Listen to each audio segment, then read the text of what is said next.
అంటే బీజేపీ బడ్జెట్లో జీరో ఇచ్చిందని, మరి కాంగ్రెస్ ఏం చేసింది?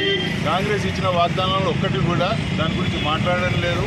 ఈరోజు గజ్వేల్లో మేమందరం నిరసనంగా కాంగ్రెస్ వ్యతిరేకంగా నిరసన చేస్తున్నాము. ఎట్టి పరిస్థితుల్లో వాళ్ళ వాగ్దానాలు, వాళ్ళు ఇచ్చిన వాగ్దానాలను నెరవేర్చాలని కోరుతూ ఈ నిరసన చేయడం జరుగుతుంది.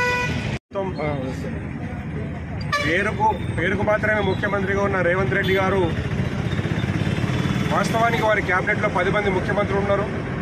నిన్నటి బడ్జెట్ చూస్తేనే అర్థమవుతుంది వారి కంట్రోల్లో ఏం లేదు.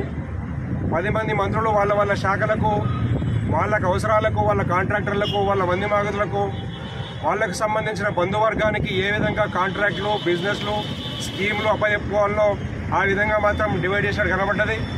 ఇక్కడ ఎక్కడ కూడా గత ఎన్నికల్లో ప్రజలను మభ్యపెట్టి ఏ విధంగా అయితే ఓట్లు వేయించుకున్నారో 6 గ్యారెంటీలు అన్నారు. 6 గ్యారెంటీల్లో ఒక గ్యారెంటీ కూడా పూర్తిగా నెరవేర్చలేదు. ఇవాళ రైతు రుణమాఫీ చేసినామని డబ్బాలు కొట్టుకొని పాలాభిషేకాలు చేసుకుంటున్నారు. వీళ్ళు చేసుకోవాల్సింది పాలాభిషేకాలు కాదు, ఆత్మవిమర్శ చేసుకోవాలి. ఆ డబ్బులు ఎక్కడి నుంచి వచ్చినాయి, ఎంతవరకు రుణమాఫీ జరిగింది, దానికోసం అప్పు ఎంత అయింది, ఇంతకుముందు ఈ రాష్ట్రానికి ఉన్న 9.5 లక్షల కోట్ల అప్పు ఏ విధంగా తీరుస్తారు, తప్పుడు హామీలతో ఏ విధంగా అయితే ప్రభుత్వము మీరు ఫామ్ చేసిరో ఇవాళ మీరు చెప్పిన హామీలకు అదనంగా 8 లక్షల కోట్లు కావాలి. అవి ఎక్కడి నుంచి వస్తాయి రేవంత్ రెడ్డి గారు అని ప్రశ్నిస్తున్నాం. మీ దగ్గర 10 మంది ముఖ్యమంత్రులు ఢిల్లీకి మా కేంద్ర మంత్రుల దగ్గరికి పోతే ఒక ముఖ్యమంత్రి అందరి మంత్రులను కలిసి ఏ శాఖకు ఏం కావాలి, ఆర్థిక శాఖ దగ్గర ఎంత కావాలి డబ్బు, లోన్లు ఎక్కడ కావాలి, వ్యవసాయ శాఖకి ఏం కావాలి, అర్బన్ డెవలప్మెంట్కి ఏం కావాలి, రోడ్లకి ఏం కావాలి, ఇరిగేషన్కి ఏం కావాలి, పంచాయతీరాజ్కి ఏం కావాలని డబ్బులు తెచ్చుకోవాలి. కానీ ఏ మంత్రికి ఆ మంత్రి 10 మంది కేంద్ర మంత్రులతో తిరుగుతారు. ఎవరికి వాళ్ళు పైరవీలు చేసుకోవడానికి తప్పితే ఢిల్లీకి ఒక వర్గంగా, ఒక టీమ్గా ఈ తెలంగాణ ప్రభుత్వం పోతున్నట్టు కనబడతలేదు. అక్కడ కేంద్ర మంత్రులతో చర్చిస్తే అర్థమవుతుంది అక్కడ యూనిటీ లేదు. అందరూ అభద్రతా భావంతో ఉన్నారు. ఇవాళ మీరు రుణమాఫీ విషయంలో ఫెయిల్ అయింది.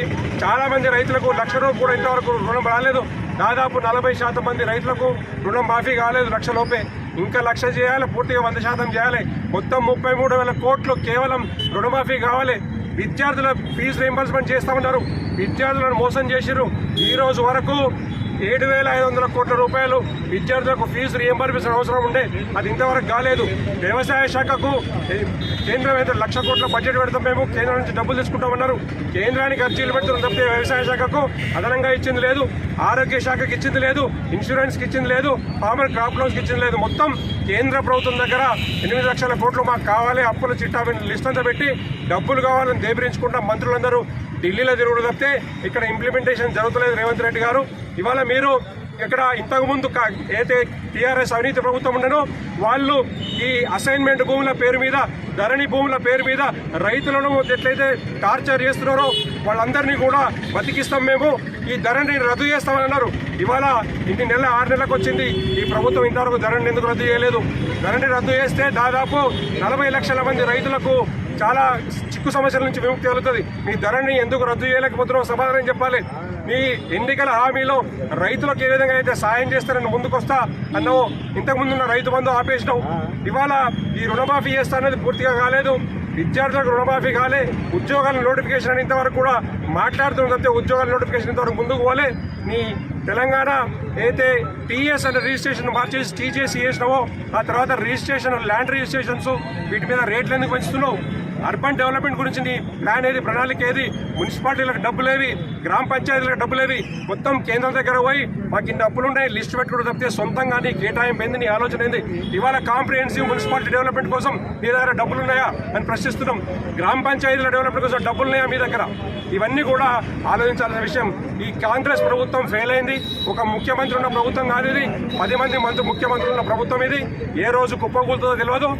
ముఖ్యంగా ప్రజల తరఫున భారతీయ జనతా పార్టీ ఇస్తున్న హామీ ఏంటంటే కేంద్రం ఇచ్చిన దాదాపు 8.5 లక్షల కోట్ల బడ్జెట్ కేటాయింపు తెలంగాణ కోసమే అవుతుందో అందులో 36,000 కోట్లు ఈ సంవత్సరం రిలీజ్ చేసింది ఆల్రెడీ కేంద్ర ప్రభుత్వం. ఈ 36,000 కోట్లను ప్రాపర్గా వాడండి ముందు ముఖ్యమంత్రి గారిని చెప్తున్నాం, డిమాండ్ చేస్తున్నాం. కేవలం కేంద్ర ప్రభుత్వం ఇచ్చే అప్పుల మీదనో నిధుల మీదనో డిపెండ్ అయ్యి మళ్ళీ కేంద్ర ప్రభుత్వాన్ని మోడీ గారిని విమర్శించకుండా ఉండొద్దు. మీరు ఆత్మవిమర్శ చేసుకోవాలి, మీ హామీలు వెంటనే అమలు చేయాలి, లేకపోతే మీరు రాజీనామా చేసి మీరు దిగిపోవాలని ప్రభుత్వం నుంచి డిమాండ్ చేస్తున్నాం.